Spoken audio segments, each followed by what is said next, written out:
Siya si Troax, ang Australia number 1 Mia. Mythical Glory 55 stars ang current rank niya ngayong season, na may 1,101 matches and 57% win rate. Paano niya ba ito nagawa? Sa early game ay hinahayaan niya lamang ang mga kalaban na pasukin siya at patayin. Sa ganung paraan ay binibigyan niya ng partida ang mga kalaban upang isipin nila na panalo na sila. Di kasi nila alam na ganyan talaga mag-isip ang mga top Australia.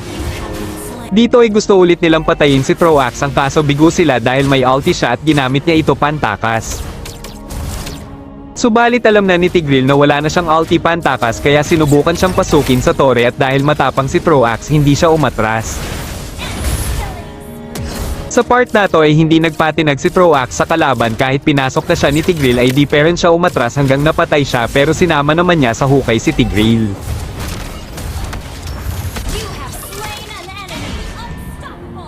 4-1 na ang score ni Troax kaya medyo maingat na siya sa part na to dahil ito na ang tamang oras ng paghihiganti.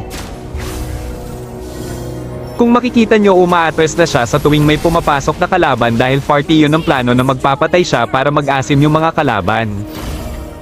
At dahil busy yung kalaban sa top kaya nagpunta na lang siya sa mid lane para mag-push pero sa kasamaang palad ay medyo napalalim siya kaya nabigyan ulit siya. Kung makikita nyo dito sobrang tapang ni Troax na pumalag kay Fredrin, ganyan talaga pag top 1 Australia ka. Kaya ang ginawa dito ni Troax ay nag-focus muna siya sa pagpapapera sa pamamagitan ng pagpatay ng minions.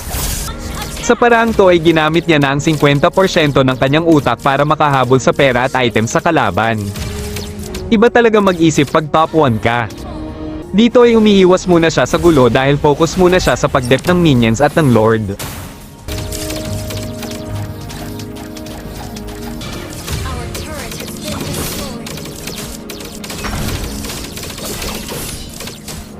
At dito naman ay sinunod niyang tinomba ang tore ng kalaban at umuwi na parang nothing happens. At dito ay may items na si Troax kaya nagpapatay ulit siya. Kaya dito nyo na masasaksihan ang ganti ng api at paano mag-comeback ng laro ang isang top 1 Mia ng Australia.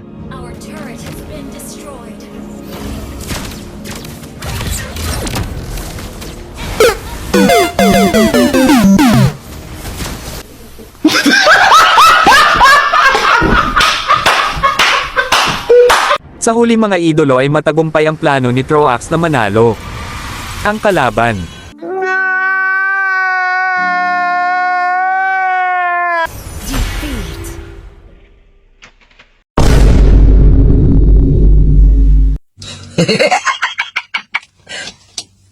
Talo! Sorry.